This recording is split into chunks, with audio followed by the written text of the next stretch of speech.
What's up, guys? Welcome to Daily Dose of Reddit. This is your host, Zach, and today's subreddit is r/ProRevenge.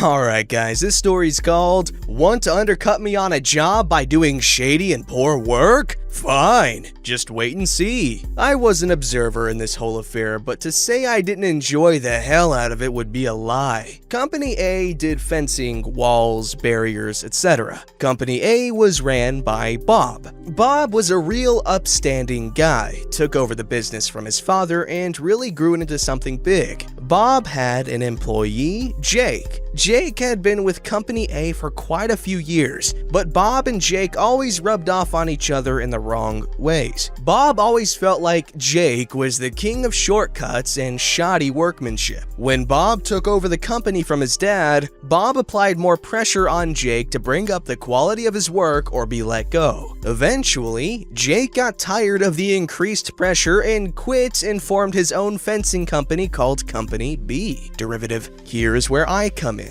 I started a job in a company providing business services to small to medium-sized businesses in the area, and both Company A and Company B became my clients. This was several years after Company B had formed. From my outside viewpoints, Company A was that local company that's been around forever that does good quality work that you can trust, but they aren't going cheap. They never try to be cheap, but you can trust them. Company B was the young startup who was cutting corners and being competitive in every possible way, often by lying or misleading its customers. That's when Company C comes in. Company C was a building production facility in the area and wanted a wall with gates around its new production facility. This was going to be a big contract, and really the only two players in the area that could possibly do this job was Company A or Company B. This contract was worth a lot. If my memory serves me correctly, the job was somewhere near 7 figures. Company A and Company B went to go bid. Company B came in at like a 30% lower price point, and even though Bob tried to explain it wasn't possible for Company B to do the work that was promised at the price point that was given, of course, money talks, and Company B got the contract. I remember Bob was furious. In his eyes, he felt what Jake was doing was wrong. He didn't mind fair competition, but Jake's MO has always been underbid, overpromise, or rely on cost overruns to make a profit. Bob's opinion on business was a price is a price, and if he says he's going X for Y, he's gonna do X for Y,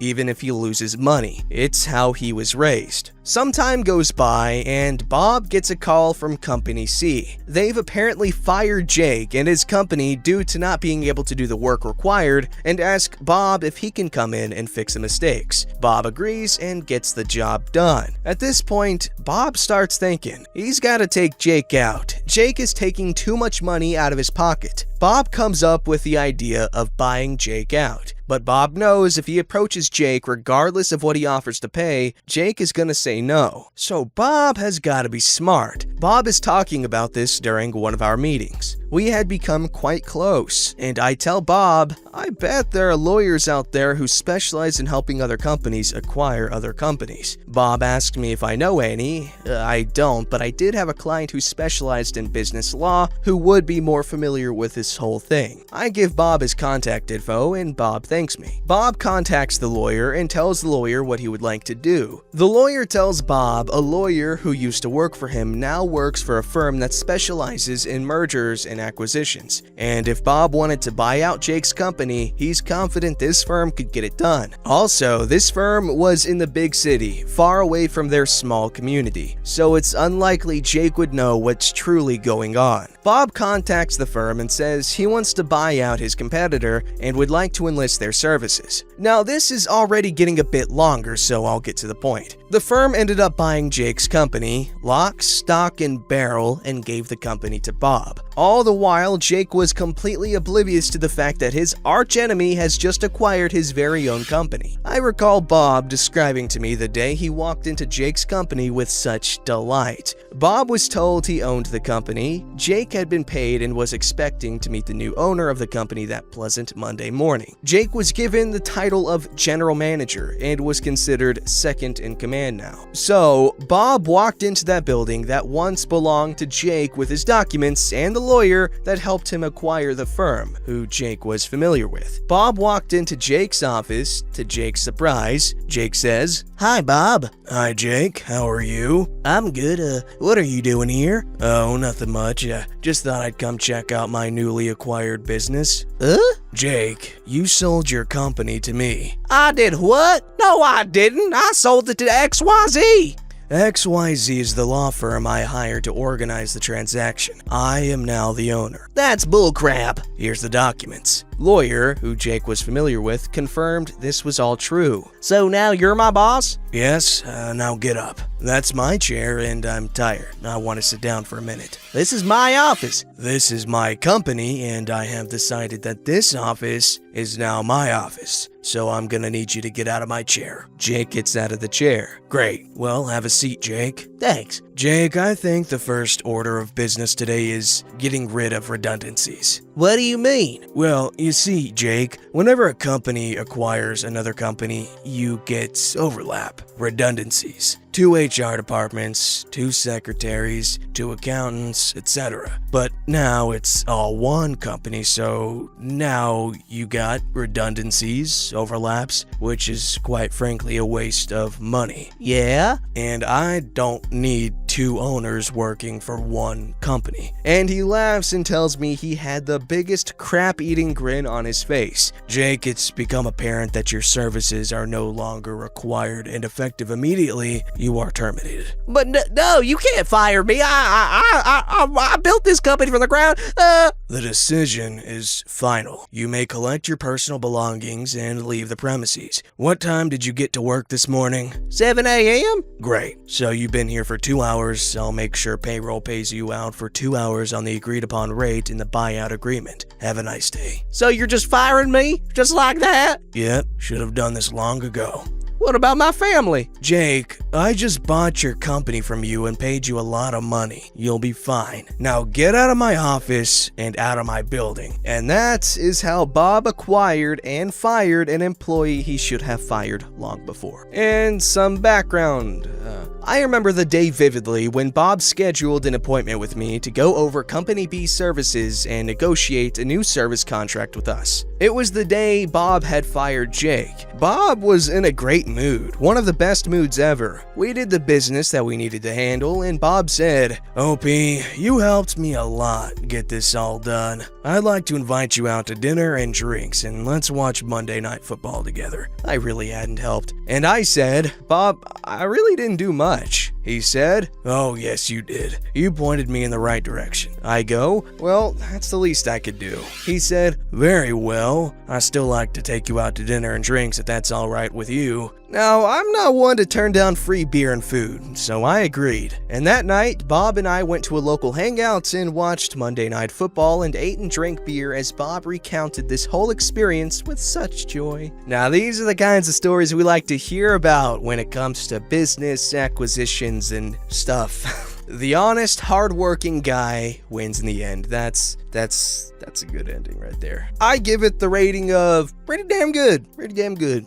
This story is called Boss Blocks My Promotion, I Block His Job. For background, I work in a very competitive part of the service industry. It's a large enough community, but at the same time, it's small enough where someone somewhere in the industry knows you. So it's important to not burn bridges, as one day you might find yourself in a disadvantageous position. I was in my position for a good 3 years as middle management. No callouts, never late, always stayed after to help my team out. I worked on projects that belonged to my bosses, etc. Except for one day, which I had gotten in a car accident. I was working the night shift and it was raining, this is important later in the story, and was unable to go into work as my car was undrivable and I had to wait for a tow truck. Insurance and trying to find a ride late night, early morning was very difficult. At the time, my director had been let go and there was a bloodbath pissing contest to see who would get his promotion. For hierarchy purposes, it's my director, my direct bosses all on the same level of authority, 3 of them, then me. One of the direct bosses, let's call him Dick, decided he was getting the promotion and started shaking our department.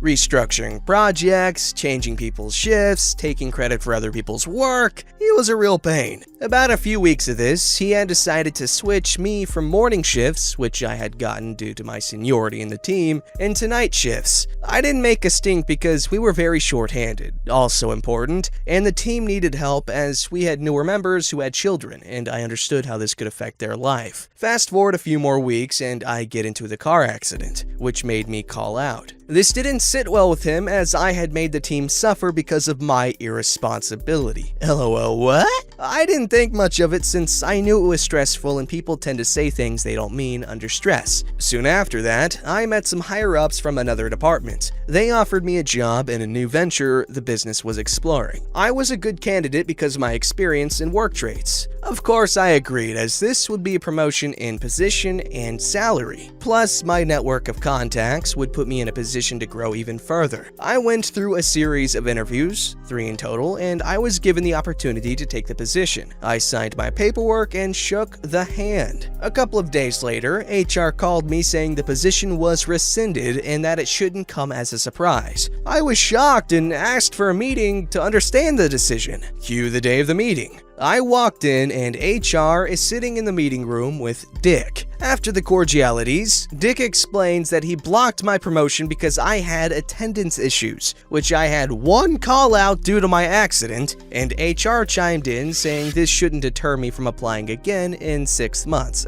Okay, I accepted defeat because I still needed my job and I didn't want to paint a target on my back. A couple of days later, a friend of mine that worked close to Dick had told me Dick had made the comment that he didn't want to let me go because I would leave the night shift uncovered, and no one would easily accept that shift. I was furious, but decided not to act on it. As I explained earlier, it's a small enough business. A few months later, the competition opened up close enough that a few people left to go there. I was one of them. I was hired by an amazing boss who I am still friends with years after. He offered me a great position and a huge raise in salary. For hierarchy purposes, it was my boss, then me and counterpart, then our assistants. I had heard through the grapevine that Dick had gotten rejected from the director position and was leaving the company. About a week or so later, I was looking at new hires with my boss to fill out my counterpart position. My boss calls me and says, "Hey, look, this guy comes from the company you came from." To my delight, I saw Dick's name.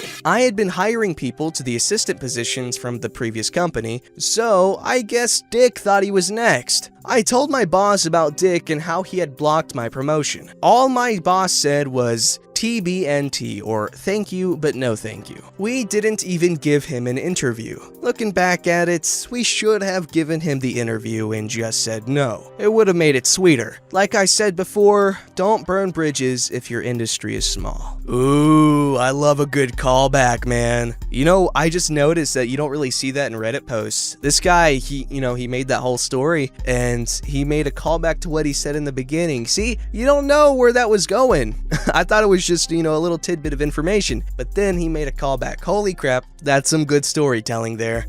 Anyways, that must have been really, really satisfying. A bit of advice I've been given before that I don't necessarily agree with, but it honestly is kind of true. When I say I don't agree with it, I mean I don't agree with following what is advised, but it is kind of true that when you set expectations really high, you don't really get noticed for the most part, okay? Some bosses, some people will notice and acknowledge and reward that, but for the most part, people will that will just become the expectation. That will become your standard and not something that should be appreciated, which honestly really sucks because that encourages lazy behavior with some bits of, coolness as opposed to encouraging good behavior and good work ethic, which it sucks, but that's just how it be, man. Obviously, this holds true more with large companies as opposed to smaller mom and pop shops, but even then, you can still have some really crappy managers or people in charge, you know what I mean.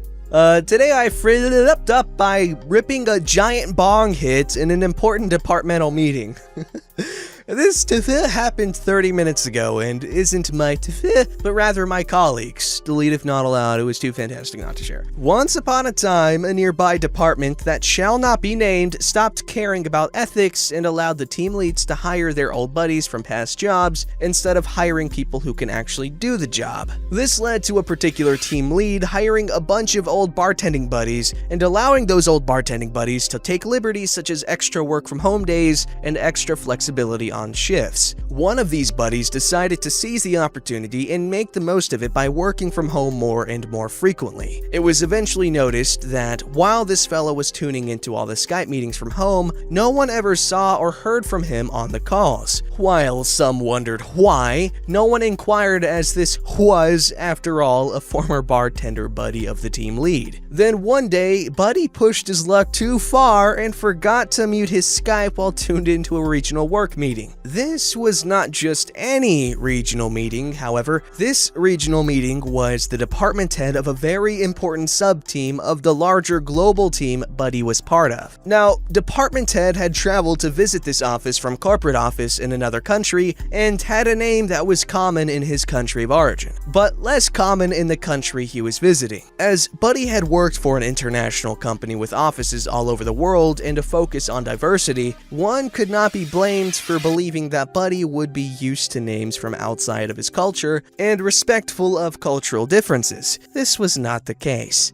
Imagine the scene. The well-dressed department head is in the middle of giving an important presentation about upcoming changes that will affect this office. 3 or 4 people who aren't in office have one person, Buddy, who is tuned in via Skype and is listening quietly, as are the 40 people in the room. Aside from the voice of the department head and the quiet sound of keyboards clicking as notes are taken, the room is silent. Cue Buddy and a gigantic bong rip. The room goes completely silent as everyone tries to identify where the 15 seconds of someone loudly hitting a bong is suddenly coming from. Buddy, completely unaware of the life-changing mistake he has just made, compounds the situation by speaking to someone else in the room with him at his house, where he's taking a meeting that should only be attended by authorized members of the company. Buddy doesn't just speak. Oh no. Not content with having screwed up this far, he exhales the bong grip and launches into a short, mocking monologue about the department head and the pronunciation of his name. The room is stunned in silence for almost a minute as Buddy carries on his comments to his unseen friend,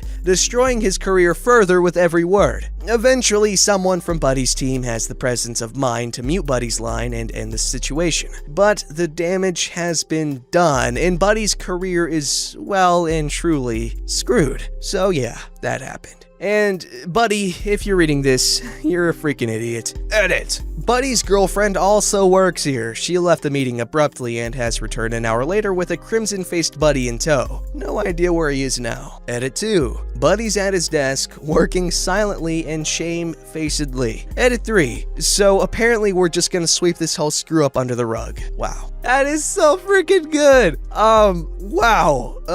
Buddy just got away with murder. What? How is that okay? Oh man, he must be a good worker or something, because goodness gracious. Now that I'm thinking about it, it is a big company, and for stuff like this, they tend to move slower with this kind of stuff. They're probably going through the paperwork to get him fired and replaced. Who knows, maybe he gets away with it. Don't forget to like, subscribe, and hit that bell to never miss an episode.